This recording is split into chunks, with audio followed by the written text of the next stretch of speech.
Is screen audible, sir? Yes, sir. Your screen is visible. Yeah.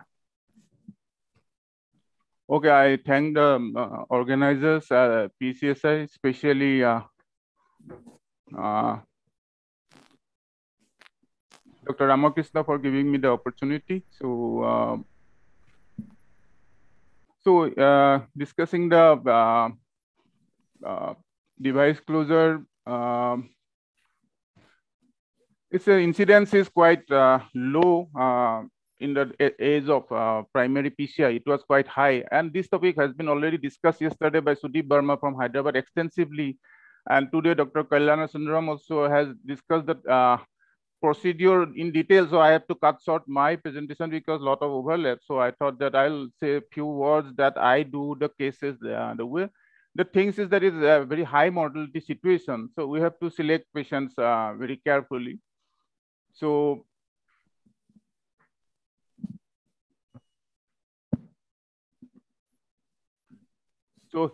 if we go to the extensive review of the EHZ, we know that if we do early surgery, the mortality is very high. Even the procedure done percutaneously also, the mortality is very high to the tune of 88%. And if we don't do anything, there is around 94% mortality at 1 month. So we have to do something. So we have to select the patients. We cannot keep waiting. ACCHA guideline recommends that only surgery to be done and CABG along with it if it is required. So that is the statement of the guideline. But we know that all patients cannot be done with surgery also, because at least in my center, on some of the government centers, maybe the surgeons are very reluctant. They want the patients to be stabilized. And by the time they get stabilized, most of the patients are perished. We don't, they mostly don't survive. So we have to be very balanced in assessing the situation. This is only the last 20th October, this week only. This is the review published, meta-analysis published in JAMA Open, where nearly 475 surgical age VSD closure, VSR closures were reviewed. And they found that there is a very high mortality if it is done very early. If the surgery is done less than 7 days, or if it was done pre-procedural primary PTCA done, or there is an use of IVP or ECMO to stabilize, all these situations, there is a significant high mortality to the tune of 57% mortality. And if it can be wait for 1 week or close to 10 days, then mortality reduces to around 43%. So this also says that surgery also not good in the early part. So challenges in the device closure, as per I can see, is that a proper timing, whether to wait or stabilize or do it now. That is the situation that patient is in front of us all the time, either ventilated or IVP or ECMO, and you have to do something. Surgeons are not taking. So low cardiac output syndrome and associated multi-organ failure is the leading cause of death.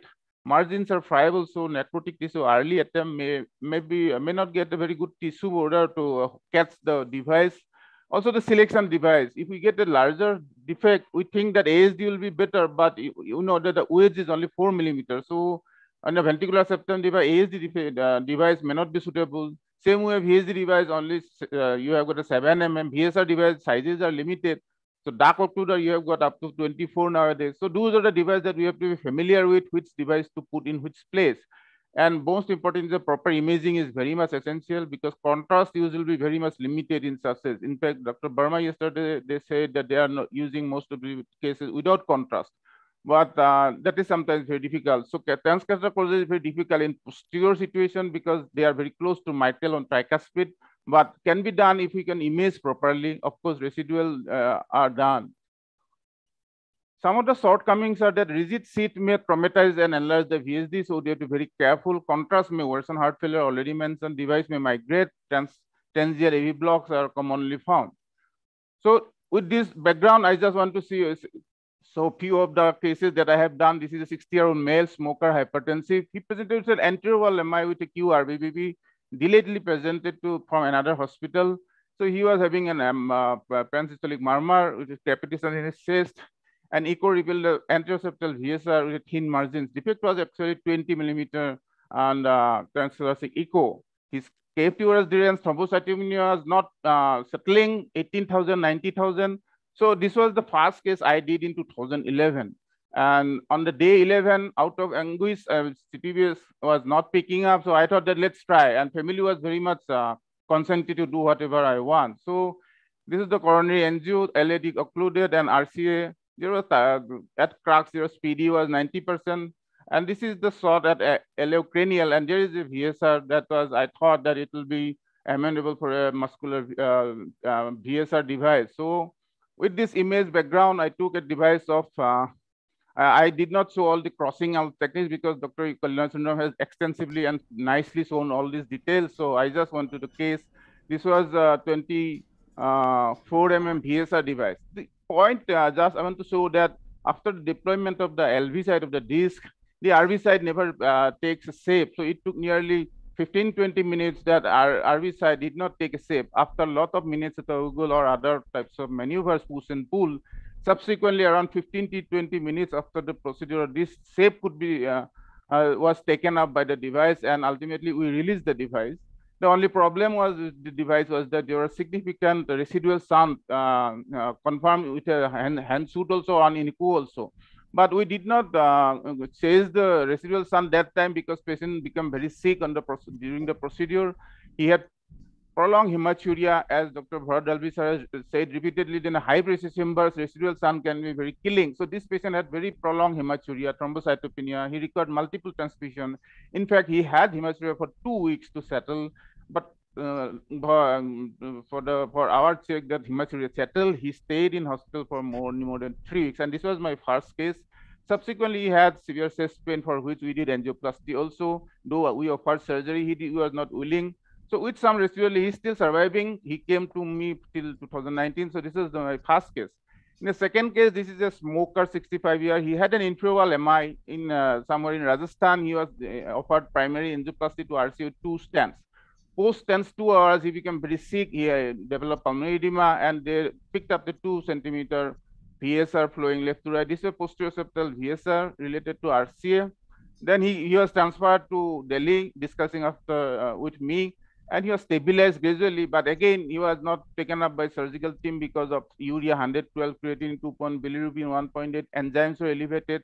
So discussing with the family, we took up him on a 13th day for a procedure. This is the 2 overlapping RCA stent, and this is the LAD. There is a LAD has a 90% proximal occlusion also, but just took it short. And this is the LV angiogram. I take an LV angiogram because that gives me a lot of idea how to choose a device. So here, if you can I take a 60, 30, 60 LO and 30 cranial. Here I can see that there is a conical shaped VSR, which is quite large, of course. So I thought that let's take an ASD device because the defect was nearly 22 mm and VSR device 24 was not available. Also, it will not be sufficient to close. But as you can see, the ASD device, it was making the cobra head deformity of the left-sided disc. So here, left-sided disc cobra head deformity, we could not tackle it after waiting, after giving lot of push and pull. So we had to take out the device. We again tried once, and then it took the same shape. Probably the VSD track was not parallel. It was serpiginous, little bit maybe, which we could not visualize. Maybe there is some tissue. So what I learned from this case is that this is the third attempt of crossing. They take a lot of time, a lot of radiation. So to prevent that, I nowadays, or for that matter, for all learners, it may be that we can keep a wire across it. So this is what I take is an V8 from Boston, or a cruiser wire from Biotronic, which is 300 centimeter 018, very stiff wire. So we can keep this wire across till you deploy the device across the defect, because this gives you easy access. So you can take a 5 French RCA or a Picard catheter to cross, and on top of that, you can exchange with a 018 your plus wire, and you can just go ahead from the jugular access again and again. So that is how I have changed my practice from this. So now you can see this, I have taken a PDA device. This is a 24 mm dark occluder, and this nicely set in the device, and took a hand shot to show that it was because this is the first PDA occluder device I use in a VSR. So there's a nice result. This patient is still surviving. He comes to me, and in fact, this is the posterior septal device that I have shown in this image. It's really near to the mitral and tricuspid, but there was no problem. And after a few months, he had severe angina, so I had to tackle the LAD also, and he's doing fine. He's coming regularly.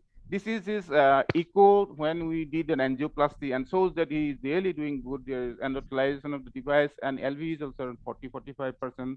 Ejection fraction, there is no residual flow. So this patient is one of the long survivor. This is a case 3. His coronaries are very bad. He had an anterior wall MI, EF30 type. He had heart failure, was admitted.